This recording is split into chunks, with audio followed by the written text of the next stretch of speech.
Om Tava Kathamritam Tapta Jivanam Kavibhiriritam Kalmashapaham Sravanamangalam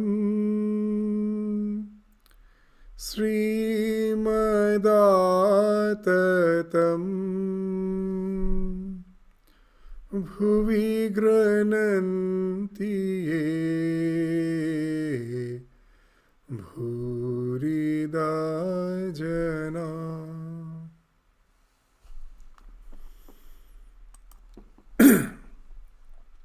So in the last class, we were studying the Raganuga Bhakti, the Bhakti which is followed by Raga, that you have developed. Through all those ninefold practices, one have developed that love for the divine, and that now the practice is no more something which depends on the will, that all the 9 practices are something where we are using our willpower. The Sravana, Kirtana, Smarana, Pada Sevana, Archana, Vandana, and then comes this Dasya, Sakhya, and Atma Nivedana. All these ninefold practices, through that we developed, a devotee has developed a spontaneous attachment to the divine, as in the last class we were discussing.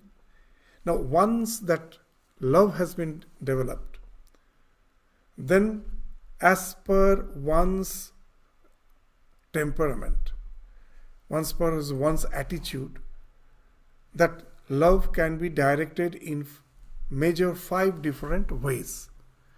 They are called these 5 bhavas, and these bhavas are the mental attitude, and with that particular mental attitude, when that raga is pursued, then it develops a particular type of, a taste. A particular type of taste is developed, and that is called rasa. So there are 5 types of these rasas. So the art of loving the divine, and for that we will be exploring these 5 different types of rasas in today's class, which is going to be the concluding class for the time being on the introduction of Bhakti, as has been enunciated in Shrimad Bhagavatam. So the art of loving the divine and the exploring of the 5 rasas.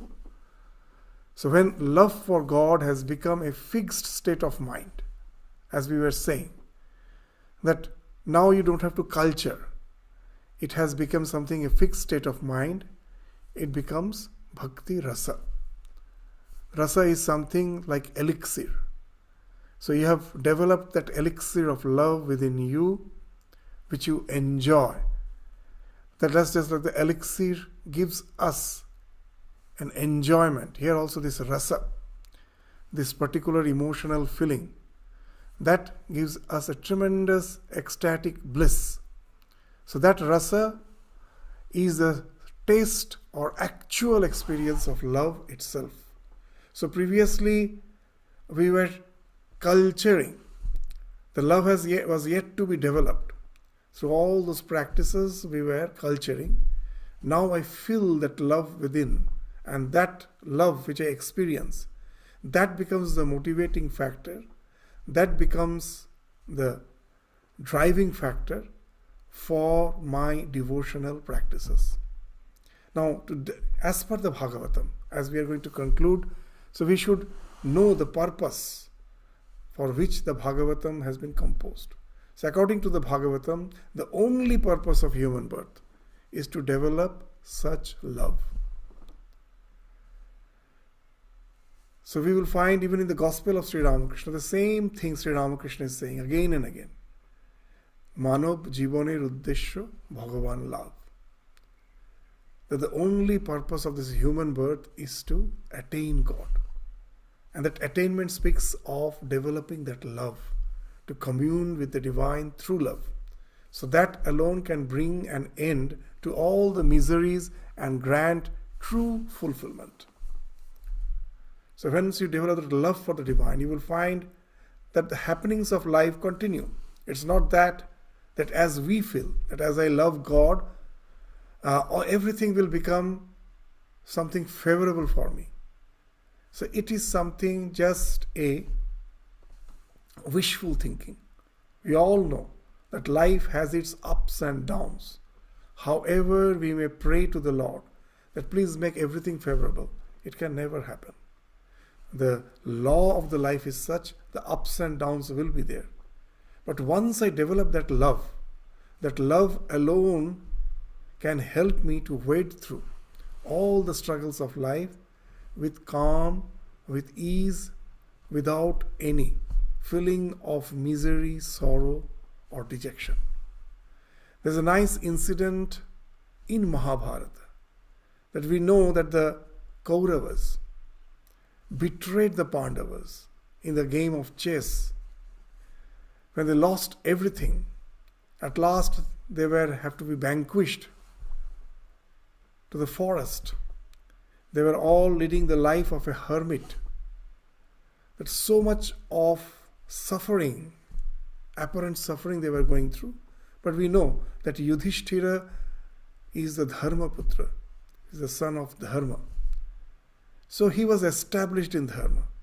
We find in spite of all these struggles, in spite of all these trials and tribulations, he is calm and composed, and he never lost the faith in God. So one day, Yudhishthira was just traveling by the foothills of the Himalayas, and Draupadi was accompanying him. And seeing the devotional temperament of Yudhishthira, Draupadi complained that what's the use of your devotion? That you have so much faith in God, just see in what condition we are. Is this the way the divine favors his devotee? What's the use of such devotion? And we find Yudhishthira's reply was wonderful. He never replied directly. He asked Draupadi, that's the dear one, just look at the Himalayas, the snow-capped peaks of the Himalayas. They were just walking on the foothills of the Himalayas. So he asked him to look at those snow-capped peaks of the Himalayas. And Draupadi, when she looked at all the snow-peaked mountains, these peaks, and then Yudhishthira asked, don't you feel a type of bliss, happiness just by looking at it? Well, yeah, of course, such a wonderful scenery. Anyone is bound to feel happy by seeing it. And then Yudhishthira said, know the Lord to be like that. He is something who just by seeing him, you feel a tremendous love for him. Just the way you never ask the Himalayas what you are going to give me. Just by seeing it is to like falling in love with it. Similarly, God is all love. He's all love. So don't approach him with that idea that what are you going to give me? Just to commune with him is to rise, I won't say fall in love. Falling in love means we all fall in love in our worldly love, but here we rise in love. It helps us to transcend all the sufferings of life. For our worldly love, the word fall is very applicable. We find we do fall in love as if we have trapped in it. We get so much of suffering out of it. But here, we shouldn't use the word falling in love. We should use the term rising in love. It helps us to transcend all the so-called sufferings of life, all the so-called the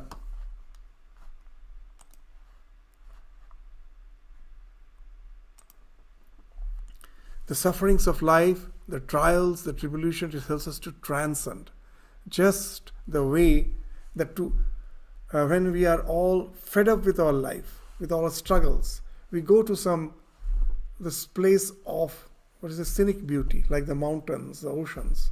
We just stand near it, we relate to it with a tremendous sense of awe. That limitlessness makes us full of that awe. We get awestruck.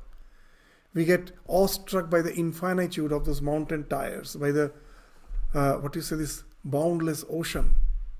And it makes us forget our egocentric existence for the time being. We get so absorbed in it. The divine love can be compared to that. It's not to get something in return, just to be in the presence of the divine, to relate through love, helps us to get rid of this egocentric existence and to relate to the divine. And that's how we transcend all the happenings of life. And that's why Bhagavatam again and again is saying that the only purpose of the human birth is to develop such love. Then all the trials and tribulations become insignificant. As just now, before the class, we were singing the evening prayer songs, the Aratrikam songs. The first song, the Khandana Bhavabandhana, written such a nice prayer, written by Swami Vivekananda. It's a wonderful prayer, such a sublime thoughts. There, that one line comes, Sampada tava Sri Pada Bhava Goshpada Vari Jatha. Sampada tava Sri Pada, that your lotus feet is the treasure of my heart. Why? Vari Jatha. Bhava Goshpada Vari Jatha. This is very interesting. That you know that when the cow is moving on the ground, this hoofs creates the hoof marks. Now if there's a rain and that hoof mark gets filled with the rain, how much water is there? Very little. It's a small hoof mark filled with the water. Swami Vivekananda very nicely is saying that when your lotus feet is the treasure of my heart, I have placed it in my heart, then what happens? Then all this trials and tribulations of life, which appears like ocean, immediately it gets transformed into just the hoof mark of a cow. Such a small thing. Anyone can jump, even a frog can jump over it. So it becomes something very easy to cross. The ocean, I cannot cross. But a small hoof mark of a cow filled with water, there's no effort required. You can easily just step over it. You can just cross it, walk over it. And that's the things Swami Vivekananda is indicating, that all our trials, tribulations becomes insignificant. And that's why we find in the Bhagavatam how nicely it has been mentioned in the second book, the first chapter, the 5th verse. What it is saying? Tasmat Bharata Sarvatma Bhagavan Ishwaro Hari Srotavya Kirtitavyascha Smartavyascha Ichchata Abhayam. Ichchata Abhayam. That if you desire abhaya, fearlessness, Ichchata Abhayam. If you desire fearlessness, then what's the way? Bharata, the king, this descendant of King Bharata, this Parikshit, to whom Shukadeva is addressing. So he's saying, O Bharata, O the descendant of this King Bharata. So that's why they are called as Bharata. All of them are the descendants of that dynasty. So, O Parikshit, that's what's the way out? That if you want to be fearless, Sarvatma Bhagavan Ishwara Hari, that the one who is this innermost soul of every being, Sarvatma, Bhagavan, he is the one who is having all the divine attributes, all these divine qualities. He is the Bhagavan, he is Ishwar, he is the Lord of all, he is the Hari. Hari means the one who can take away all our miseries, our sins. So he is Haran. So the one who can take away. He is the Hari. So about him, Srotavya. Hear about his divine play, his teachings. Srotavya, Kirtitavyascha. That this remember, and this what is it, and Smartavyascha. That you must Srotavya hear about, glorify. Kirtitavyascha means to glorify. You must glorify. That speaks of Kirtana. How can you glorify? By Kirtana. You hear, you glorify through Kirtana, and Smartavyascha. Go on remembering about him. So that's how you develop gradually that love for the divine. And once you develop, there is no fear for you. That's why even in Bhagavad Gita we find, it has been mentioned that Swalpam apyasya dharmasya trayate mahato bhayat. Practice a little. Little. Swalpam apyasya dharmasya. With a little practice, at the beginning, you may need your willpower, that you have not developed any love. But with your willpower, when you practice this Srotavya, you listen to all the divine plays, Srotavya. I make it a routine that every day I will read these devotional scriptures. I will converse on it, and I will always be remembering. I will always contemplating on them. So if we do that, the devotion is bound to develop in time. As very nicely in the Chaitanya Charitamrita it has been mentioned, Ei Harinam Nite Nite Bhakti Mukul Fud Bechite. At present, bhakti is just like a bud. Mukul means bud in our heart. It is yet to bloom. How to make it bloom? Ei Harinam Nite Nite. Go on taking the name of the Lord. That's the only way. Go on taking. Then many say that I don't feel love. How to love God? There is no need. That even if whether I feel the love or not, just with my willpower, with a resolution, let me go on taking the name of the Lord. Know it for certain.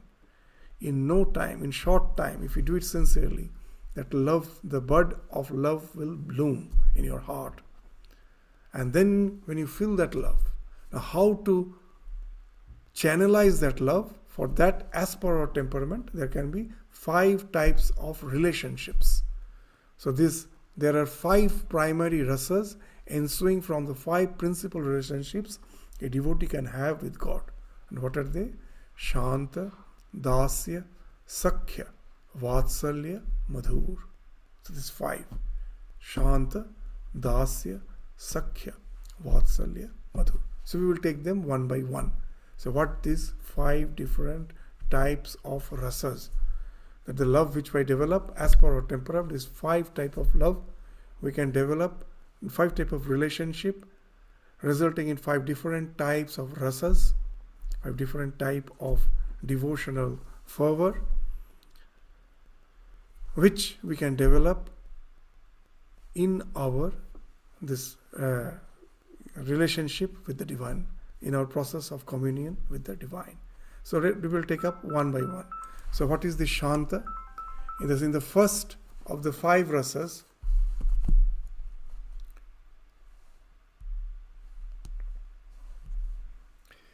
This is the Shanta. The Shanta is the first of the 5 rasas. So here, that what this rasa is, here the devotee is attracted to the form of Ishvara, but not, this doesn't take any active participation in the leelas enjoyed as in the other rasas. So just I go to the shrine and just see the form of the divine, and a type of very calm, soothing love develops in my heart. It's not very intense, that the way that when you as a parent you're relating to your children, you find that the love, that parental love is so intense. Or the madhura, the love between the 2 lovers, that's so intense. That intensity is lacking here. It's a type of very calm, peaceful, tranquil, which many of us feel when we go to the temple, sitting in front of the deity, a type of calm, tranquil, sensation comes, and with that I feel that it's not just tranquility. A love develops, but that love is not having that tremendous intensity. So that's the Shanta. The Shanta Rasa stems from the awareness. That why that it develops? Because of the awareness that the Lord is the soul of my soul. The more I dive within, try to the form which I am seeing outside, I just close my eyes and think Him to be the soul of my soul in my heart. And the more I go to the core of my being, the more I am away from the surface of my existence, the more I feel that calmness. Just to give an example, in India, if you go to any of the sea beach, you will find there are the fishermen. They go to the deep waters of the ocean to fish. But their boats are very small. They're all poor fishermen, very small boat. And it's not easy to go to the deep waters of the ocean in those small boats. So it's a sight to see. You will see that these skilled fishermen, they're boatmen too, that with their boat they plunge into the ocean and they try to break the waves, the barrier of the waves, the wave barrier. That's in the deep ocean, it's comparatively calm. All the huge waves we see in the fringes, in the shore of the ocean, to break this barrier is not easy. So they will try again and again. They most probably try to go deep into the waters, and a huge wave comes and throws them again in the shore. Again they go. That's what they do again and again. And then at last they succeed. They break that barrier of the waves, and then they're in the deep ocean, comparatively calm, and then they are enjoying the fishing. So here also this Shanta Rasa, what happens? That throughout the day our mind is in turmoil. In our work, in our day-to-day responsibilities which we are dealing with, and it creates a type of strife, tension. I come back, most probably in my house there is a small shrine, there is an altar, and there is a beautiful form of that the Ishta, the Lord, the form in which I try to relate to the divine. I just sit down and I find that I can go dive within. I've developed that capacity to dive within, to go beyond the fringes of all these turmoils, and then enjoy the bliss of the core of my being, which is as placid as the ocean. And that's the Shanta Rasa. So there is no sense of minus. I won't say it is not at all there. There is, but it's something very, very superficial. It's something very weak. It's just the Lord He is majestic, He is the Lord of the Lord, He is the core of my being, He is the Ishvara. To Him belongs all the glory. Compared to this, when I just try to relate myself, I know I am an insignificant being. He is, all the glories, the greatness belongs to Him. And because of this idea of this reverence, that I am in the presence of a majestic presence, the question of minus is something very, very nominal. That we find that whenever we are in presence of a very this VIP or as a majestic person, we have a sense of reverence, but to have a feeling that I am very near and dear to Him is almost impossible. That reverence is the predominant state of the mind. So here also, that you have a sense of reverence, awe, feeling of awe. That's why that minus is something is almost, you don't feel it. There is no sense of minus found as it has been found in the more intimate rasas, which we'll be studying after this Santa. That when, as a dasya, you are relating to the Lord, that I am the servant and my Lord is my master. There also a sense of minus is there. You will find that in the olden days, the servant is the servant of a household for generations. And he has become a part of the family. He develops a sense of minus there. So though it is much weak compared to Sakhya, as a friend's minus, or vatsalya as a parent's sense of belongingness with his children, or madhura, the sense of belongingness of two lovers. They are very intense. Compared to that, this minus is very weak in dasya, but still weaker it is in shanta, because you are relating to that majesty of the Lord with awe, with reverence. So it is devoid of any awareness as it is found in the more intimate rasas. In the other rasas, you forget the majesty of the Lord. Just as in the previous class we were indicating, that a father may be the judge of the Supreme Court, but when he returns home to his child, he is just the father. He never relates to him as the judge. So he forgets about the majesty, then only he can relate. So in other rasas, the devotees forget about the majesty of the Lord. Then only they can relate in a much more intimate fashion. But that doesn't happen in the Santa rasa. You are aware of the majesty of the Lord. You go with the idea that I am an insignificant being. Lord is the Lord of the universe. So with that sense, reverence, you are reaching. So that intimacy that way can never grow in that type of relationship. So this Shantarasa, you will find there are people who have that temperament, who want to relate to the divine with the Shantarasa. Who are they? Those who want liberation. They don't want to develop an intimate, this sense of love with the divine. I want liberation. For that, the easiest way is to have devotion to God.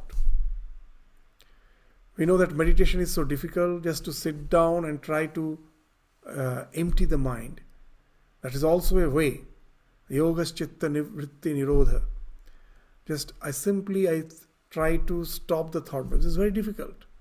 The easiest way, even in the Yoga Sutra they say, is Ishvara Pranidhana. So this devotion towards the Lord. This ekavritti. If I develop more and more love towards the divine, that ekavritti, that love of God, that creates that one thought in the mind. I just thinking the thing which I love, that is predominant in my mind, that helps me to get rid of other vrittis. And that way it is an easy way to calm down the mind. And at last, by calming down the mind, by stopping all the vrittis, I attain liberation. So liberation is attained without any difficulty through bhakti. So we find that there is a category of yogis who cultivate this Shanta Bhava, this bhakti, through Shanta Bhava. Why? Because they worship Ishvara thinking that liberation is attained without difficulty through this type of bhakti. So, for this category of yogi, bhakti is performed with a desire for liberation. Just as you will remember, we started that a bhakta, the so-called a real devotee, doesn't want liberation. As the famous words of Sri Ramakrishna, that I don't want to become sugar, I want to taste sugar. That's the attitude of a bhakta, of a devotee. That I don't want to become sugar and to taste. I want to maintain that duality. The Lord is, I am. This duality I want to maintain, and I want to relate with the divine through love. So that's why I don't want liberation. But the one who is practicing the Shanta Bhava, he is actually the one who is trying to get liberation, where God is the means, liberation is the end. For other types of these bhaktas with different other attitudes, for them devotion is the means, devotion is the end. With the preparatory bhakti, they at last get established in the pada bhakti. So they want to maintain that relation. But here, liberation is the aim. So they want liberation. And for that can be achieved how? That through this Shanta Rasa, love of God, where the sense of this belongingness, myness, is absent. But we shouldn't think that they in no way have that love of God. Because after all, it is also a rasa. It has been found that even a yogi who has already calmed down his mind, there is no such thing which draws him, which gravitates him down to this worldly plane of existence. He has been able to keep his mind in the thought of the Atman. He is always in deep contemplation. Even for such a person, it has been found that when there is a chance, when by chance even they hear about the divine play or some devotional song, we will find that apparently appears to be without emotion. Suddenly we find that they get overwhelmed with emotion. In Bhagavatam, very nicely it has been mentioned. In the first book, in the 7th chapter, in the 10th verse, it's one of the famous verses of Bhagavatam. What? Atma Ramascha Munayo Nirgrantha Api Urukrame Kurvanti Ahaituking Bhaktim Ithyam Bhuta Guna Hari. The Atma Ram, the one who finds Arama, is who finds happiness, placidness in his own Atma. He is Atma Rama. Such Muni, Mananshila Muni, the one who is a contemplative person, has got established in the self. Such a Muni, he has gone beyond all the granthis, all the knots of attachments. Need grantha. For such a person also, we find Urukrama. Urukrama is the Lord. That with his 3 feet he has covered the entire universe. That's why he's called Urukrama. He's the one who pervades the entire creation. So even such a person we find that who has gone beyond all emotions. He becomes intensely emotional, devotional by hearing about the Lord, Urukrame. Kurvanti ahaituking bhakti. For him there is no purpose of bhakti. The one who is yet to get established in bhakti, or the one who has yet to get liberation, for him bhakti has a purpose, that yes, I have to attain that raganuga bhakti, ragatmika bhakti, or I have to attain liberation. There is a purpose. For such a purpose they have already attained.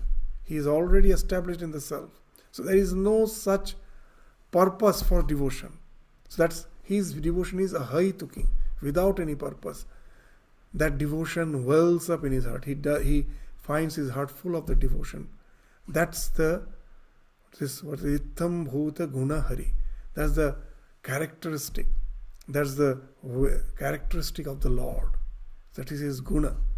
That he is such that even the one who has gone beyond all such attachments, he finds the tremendous attachment towards the Lord. So this Shantarasha, we may think that just at the beginning that it is something calm. No. Once they have attained that perfection, just by hearing the name of the Lord, we will find the emotion wells up. You will find it that even in the life of Sri Ramakrishna, it's a very nice incident. That Totapuri was a Brahmagyani. For him, Brahma Satya Jagat Mithya, that's what he was established in. He will never accept the world, because it is Maya for him. And Sri Ramakrishna says that such a person was established in Brahmagyana. And he says that whenever I used to sing the song of the Divine Mother, Sri Ramakrishna used to sing these songs were ethereal.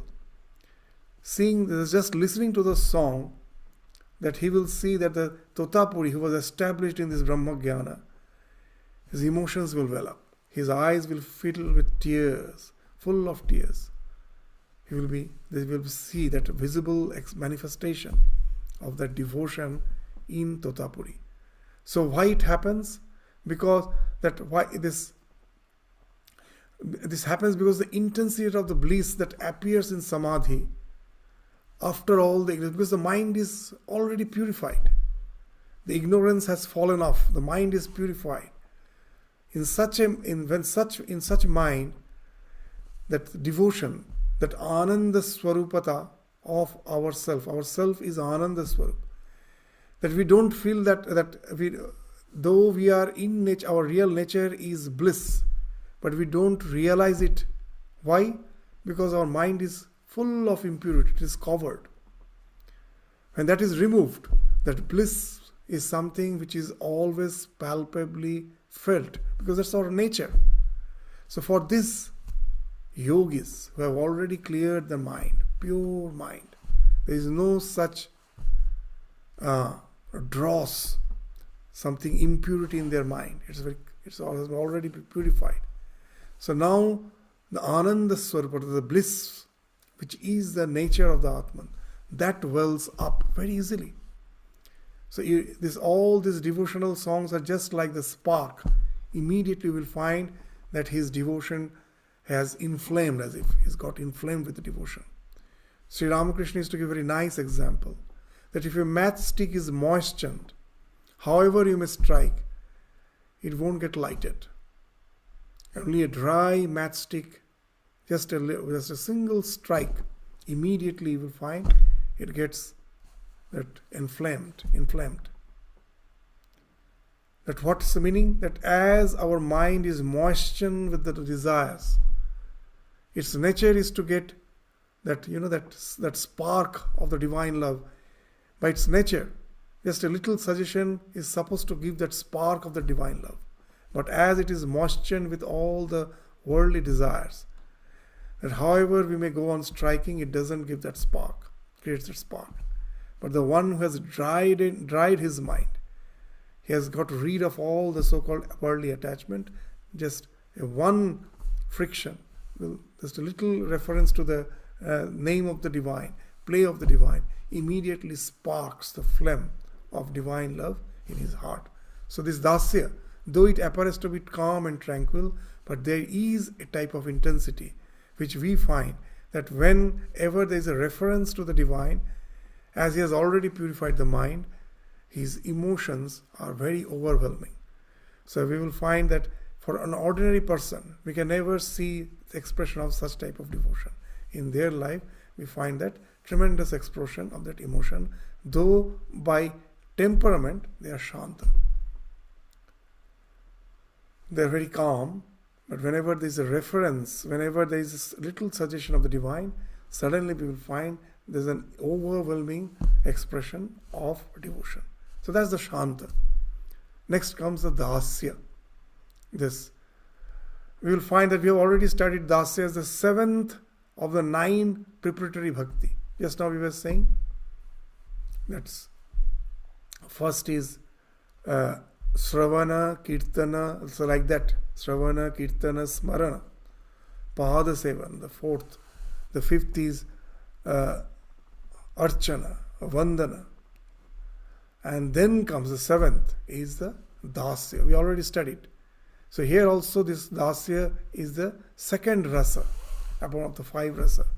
The attitude of a servant towards its master. That is the Dasya. This is the 2nd rasa, is the Dasya, which we have already studied as the 7th of the 9 processes of the preparatory bhakti. It is experienced by those who identify themselves as servants of Krishna.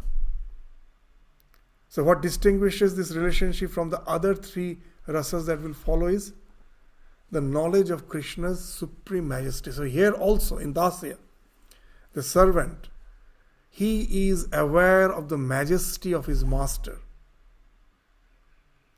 So here also that's how it differs from the other 3 rasas which will follow after this. But it is different from Shanta. In Shanta, the idea of minus was not there. Here the minus has developed. That idea that this is my Lord. This ekatmata, that has developed. But at the same time, the knowledge of the Krishna's supremacy is also still there. It has not vanished. So that's why we will say that the Yogamaya is here not very prominent. It's very, very thin, because the Yogamaya helps us to forget about the majesty of the Lord. So here he's still aware of the majesty of the Lord. So the Yogamaya, its effect is very less in Dasya Bhava. It is there, but it's very less. But how it differs from the first rasa, that is the Shanta, because it's an active relationship rather than the passive one, which we experience in Shanta. It's a very active relationship, a sense of my master, that amness has developed, myness has developed. So this dasya, this defining characteristic of dasya is that they consider, such a devotee considers themselves to be incredibly favored by the Lord, by Krishna. But at the same time, though he is favored, just the way the master favors the servant, and he is always having a sense of gratitude, but at the same time he knows he is inferior. The master is the superior, he is the inferior. So that sense of majesty is still there.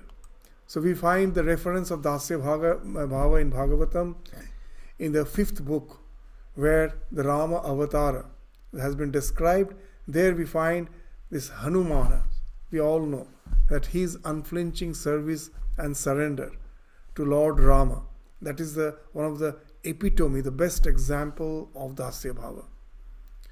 And then there is the example of Jaya and Vijaya, the two attendants of Vishnu. That also there's a nice story that they were the attendants of Vishnu. So they related to the Lord as their master. And being the attendant, they were always very, very protective about their Lord. Won't allow anyone to meet him. And one day the 4 Kumaras came to meet him, and they never allowed him. The 4 Kumaras were very powerful. They were tremendously angry for this. They got extremely enraged with these 2 attendants, and they cursed these 2 attendants. The story is very nice. That you will lose your position as the attendant of Vishnu. You will have to take birth as a mortal in the earth, in the Martya Loka. And now when Vishnu came to know, he said that these 4 Kumaras are so powerful, even I cannot simply help you in getting rid of this curse. You have to, this curse has to fructify through your life. You have to experience the results of this curse. But then Vishnu said that as you are my attendants, so I will now give you a choice. What's that? That if you are born as my devotee, then you have to take 7 human births. But if you are born as my enemy, only 3 births. And they chose to be the enemy of the Lord. That is a very, very interesting story. Why that is interesting? Because this enmity towards the Lord also makes you think of the Lord always more intensely. We will find that hatred is a negative attraction. The one whom you hate, you think of him more intensely than the one whom you love. It's a type of negative attraction. But when it is directed towards the Lord, you're thinking of Lord and Lord alone. And the only thing that can lead to this, that contemplation of the Lord, in whatever way it may be. That's why in Bhagavatam, in one place, it has been very nicely described. Yena tena prakarena Krishne mano niveshayat. That if you cannot relate through love, then hate him. Don't be indifferent. Hate him. Be jealous of him. Direct all your passions towards the Lord, and you have to keep your mind in him. Yena tena prakarena. By hook or by crook. A thief never thinks that I have to steal in some a moral way. In yena tena prakarena, in whatever, by hook or by crook, I have to get that wealth. So for a devotee also is like yena tena prakarena Krishne mano niveshayat. Keep your mind in Krishna. So that's what they did. As the Lord said, Vishnu said that in 3 births, so in much shorter time, they will be back. So they chose to be the enemy of the Lord. So in the first birth, they were born as Hiranyaksha and Hiranyakashipu.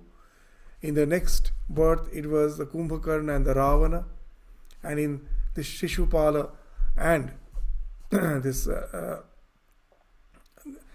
most probably the Kamsa, he was born in the Krishna avatar. So this is mentioned, a very nice story, this Jaya and Vijaya. So they are the attendants of the Vishnu. So they related through the Dasya Bhava. And then Garuda, again we find in the story of this, in the Ramayana, where Garuda, that will be attacking Ravana. So we need not go to the story, but this Garuda also had that attitude of Dasya towards his Lord Vishnu and his avatars. Rama also is an avatar of Vishnu. So that way he has that sense, attitude of this servant. I have to serve him, serve my Lord, even if it be at the cost of my life. So this as a Jatayu we find that at the cost of the life he is serving his Lord. Garuda, by being the Vahana of the Vishnu, he is serving his Lord with the Dasya Bhava. And Uddhava, though he is a friend of Krishna, but he finds that the Dasya Bhava is more prominent in his heart, that to serve the Lord with humility and the readiness to serve is there in Uddhava. And then, of course, the attendants of Krishna in Dwaraka, they also have that attitude of reverential service towards Krishna. And the next attitude is the Sakhya. So why we are studying this? That we also, all the examples are the examples of Ragatmika. They are already established. They are the examples of the Ragatmika Bhakti. Once we develop that love, we have to direct that love as per our temperament, following the examples of these Ragatmika Bhaktas, so that we get established in this Raga Anuga Bhakti. So these two we have studied. The third is the Sakhya, the friendship. It reflects the increasing intensity of rasa experienced by the bhakta. So now we will find, compared to that dasya, here the more intense. The Sakhya is the affection that exists between two people who are more or less equals. So that reverential attitude has fallen off. The intimacy is more. It is of the nature one of trust. Just the way I can open my heart to my friend. I can say everything. So here also you have developed that trust. I open myself up to the Lord. Nothing to hide. Because after all, He is my friend. So that sense of that trust has developed.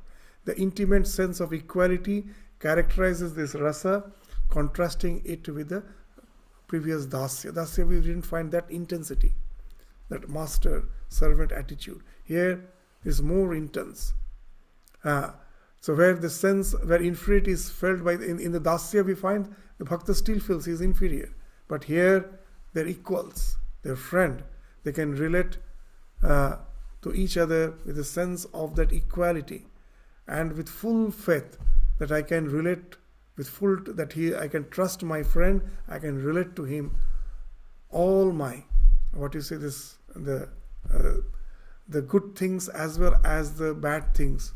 I can open up to my friend and let him know that what I am, and I'm not afraid of it, because I have full trust that he will take care of me.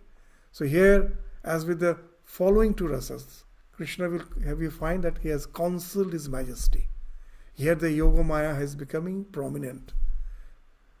Because if you think the Lord is to be the Lord of the universe, you cannot relate to him as friend. So he has concealed his majesty, as we will find in the next two rasas also, the same thing. The Yogamaya is becoming more predominant. And in this rasa, one assumes the role of an equal for those who choose to relate to the Lord in that way. So in the Sakhya Bhava, the examples in Bhagavatam, of course the Gopas, the cowherd boys of Vrindavan, they will be just sharing the same fruit, that the sense of defilement is not there. That whether the fruit is sweet or not, they will taste and then give it to Krishna. So that's the idea. They have totally that idea of the majesty is not there. They are relating to him as their equals. These cowherd boys, pure, playful friendship, free of reverence, equal sharing and affection we find there. And again, the same Sakhya Bhava is in Arjuna. But there it is a bit more formal. Though it is the Sakhya, but here the sense of loyalty is still there. It is mixed. That Sakhya is to a certain extent mixed with the idea of Dasya. That to Krishna he is resigning. So, though it's friend, it's a bit formal. Not as intimate as those of the Gopas of the Vrindavan, the cowherd boys of the Vrindavan. And Then the next bhava is the vatsalya.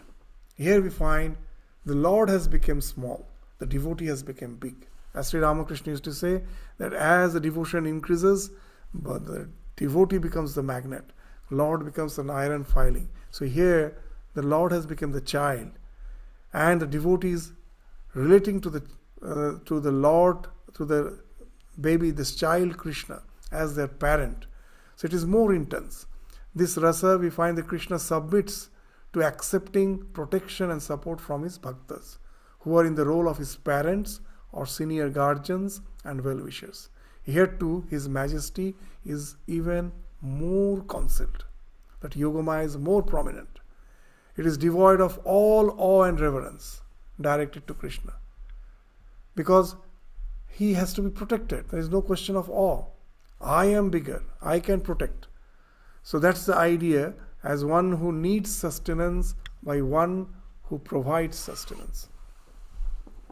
So this, I am the one who is providing this sustenance, and as if he is in the need of that. So he has become the child. So relating to the Lord with that bhava is called vatsalya. So this examples of this ragatmika vatsalya rasa is that those are already established. Mother Yashoda, this pure motherly love, protecting, scolding, nurturing Krishna. Nanda Maharaja, this Nanda, his father, and in him also we find this fatherly affection and care. Rohini Devi, the mother of Balaram, this is Balaram's mother, so she also had this maternal affection for both Krishna as well as Balaram. So there we find this, she is also relating to Krishna through that maternal affection. And all the elder gopis, the gopis who were seniors, they also thought of Krishna as their own child. And of course Devaki and Vasudeva, his real parents. This parental love is mixed with reverence there, because we find in the prison that after he was born, first he appeared in the form of this Vishnu with the 4 arms, and then he concealed that rupa. So here they had that sense of this, they of course related to him as his son, but it was mixed with that sense of reverence. So that's why we're seeing that the Yashoda and Nanda's parental love is thought as more exemplary than that of Devaki and Vasudeva, because in that Devaki and Vasudeva there's still a sense of reverence is there, but Yashoda and Nanda, they related to Krishna without any sense of reverence. He was just a small child who needs to be protected. So that's the Vatsalya Bhava. So when a devotee's love becomes so intense that all the sense of reverence has fallen off, the Lord becomes small, the devotee becomes big, and then can relate. A devotee can relate to the Lord just as this child Krishna. Even in Christianity we find, there are in Catholic Christianity we find there are many who relate to the Jesus as the child, as a small Jesus, the baby Jesus. That love, parental love, because that love is so intense, it helps to relate to the divine in a more intense way, forgetting all this majesty, and then that helps you. And when you forget the majesty, it enables you to relate to the divine in a more intense way, and that's Vatsalya. And the last of all this bhava is the Madhura. It is the sweetest and the most intimate of all the bhavas. In this bhava, a devotee's love for God transcends all other relationships. It is the highest. So he is loved as the beloved, just as the love between a man and a woman is the beloved between the two lovers, with the same tenderness and exclusivity found in the love between two lovers, between a man and a woman. But at the same time, we should remember it is not a sensual love.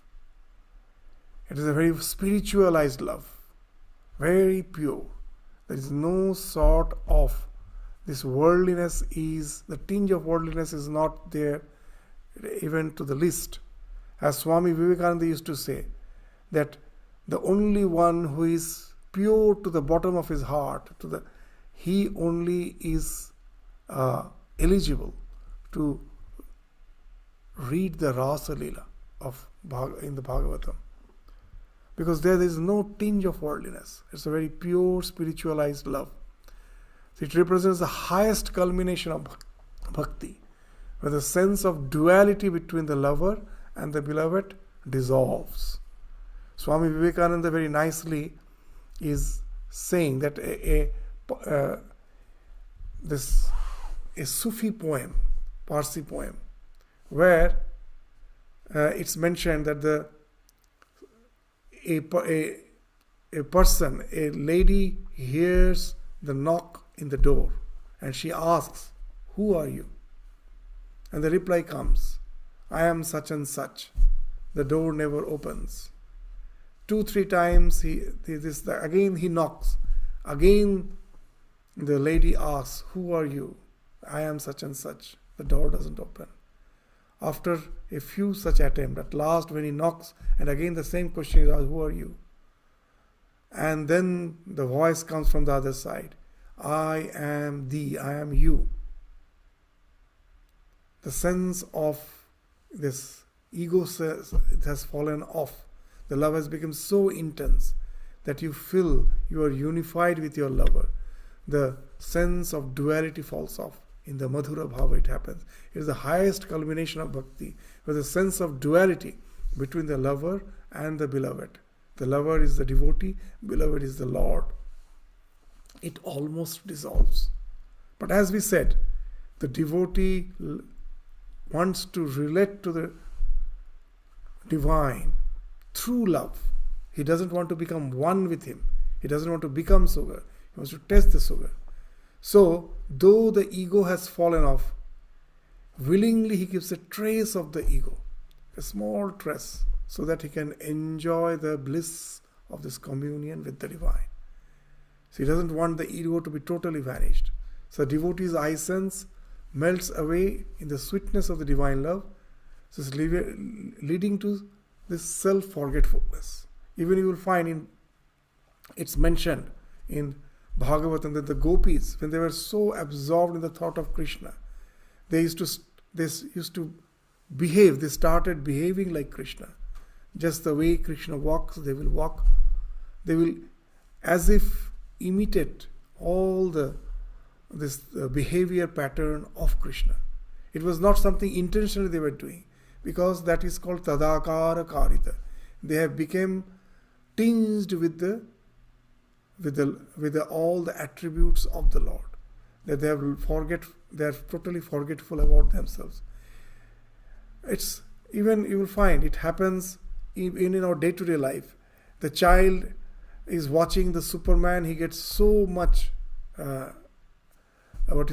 absorbed with intoxicated with this Superman, that he will go and buy these costumes of the Superman, that he will find in his room, that he has kept all the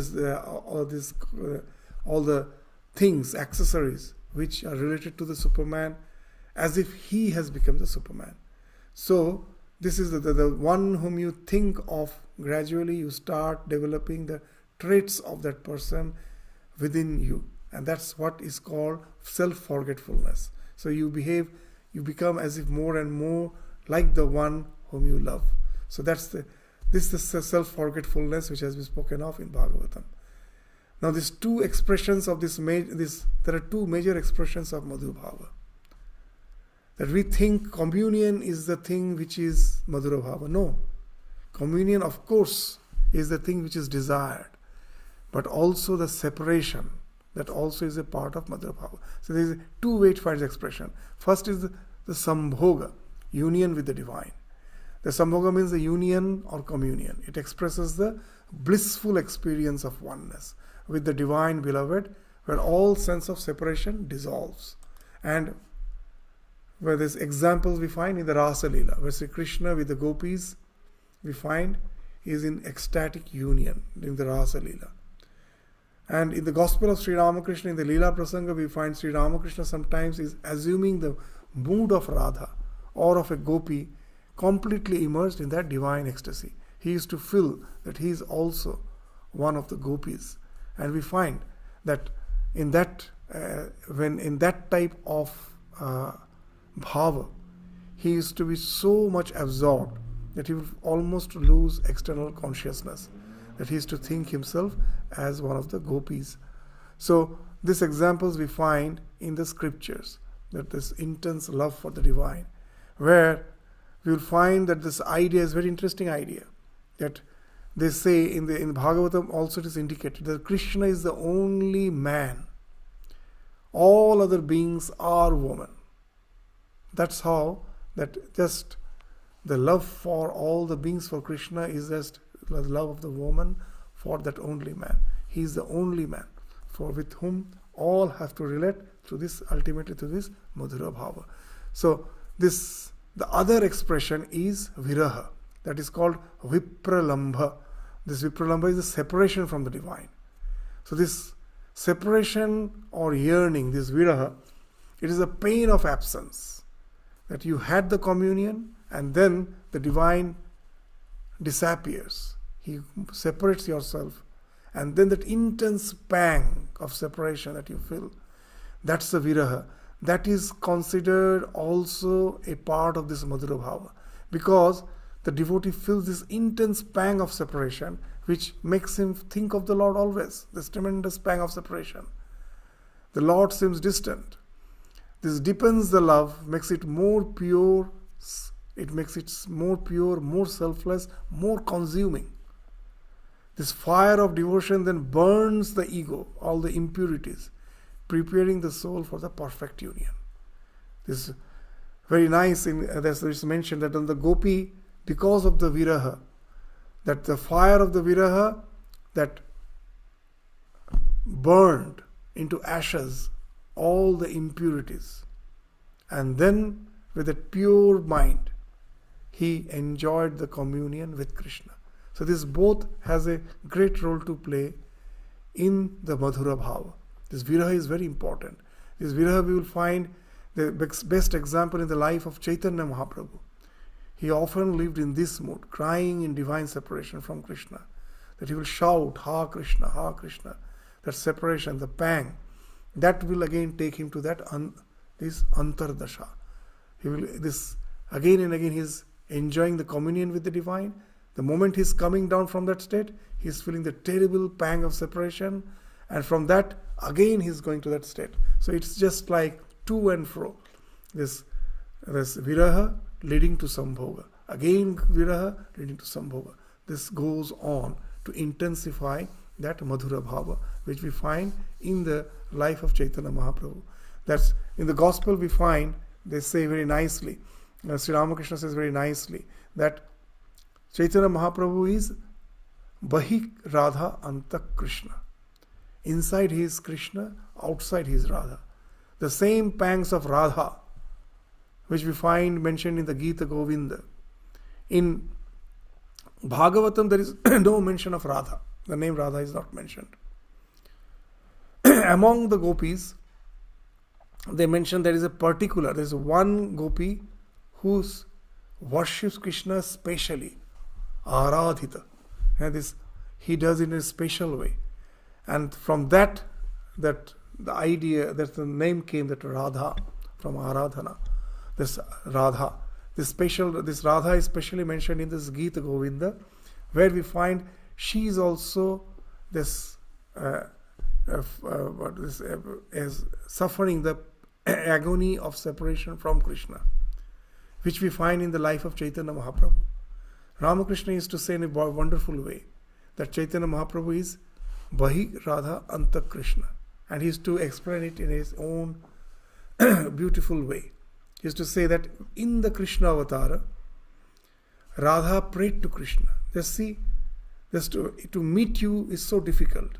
The society is there to always censor us, censor our this love. They always criticize us. So if you hide yourself in my heart, then I am constantly in communion with you, but then no one can see. So please be in my heart. Now God is always there to fulfill the devotee's prayer.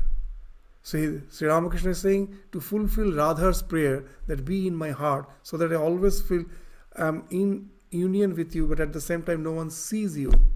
He was born again. Radha and Krishna was born again in one body. This is the body of Chaitanya, in the personality of Chaitanya Mahaprabhu. So now Krishna is within. Radha is now wanting, that in his heart he is finding the pang of this separation. He is feeling that the Lord is there in his heart, but he wants to see him in his presence. But he won't come out, because he or she only has prayed that be in my heart. And that's the, as now he is not coming out, that has created this tremendous pang of separation, which we find in the life of Chaitanya Mahaprabhu. This is Bahi Radha Anta Krishna. So these are the intense, highest expression of love. They are all the examples of this ragatmika. They are all established. Following which, if we have developed love, then they have to channelize this love as per our temperament, as per these 5 bhavas, to get established in devotion, so that we also at last become established in ragatmika. This raganuga bhakti leads to ragatmika bhakti.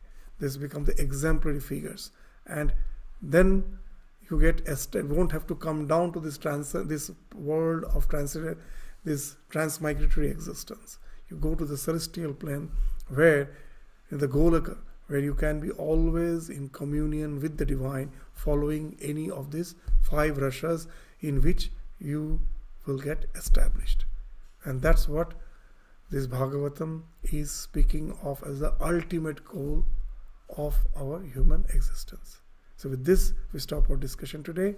Thank you all. Namaskars. With this, we conclude the discussion on the introduction of Bhakti as has been enunciated in Bhagavatam. From the next class, we will send you an email about the study material which we will be taking up for the Bhakti classes from the succeeding classes. Thank you all. Namaskars.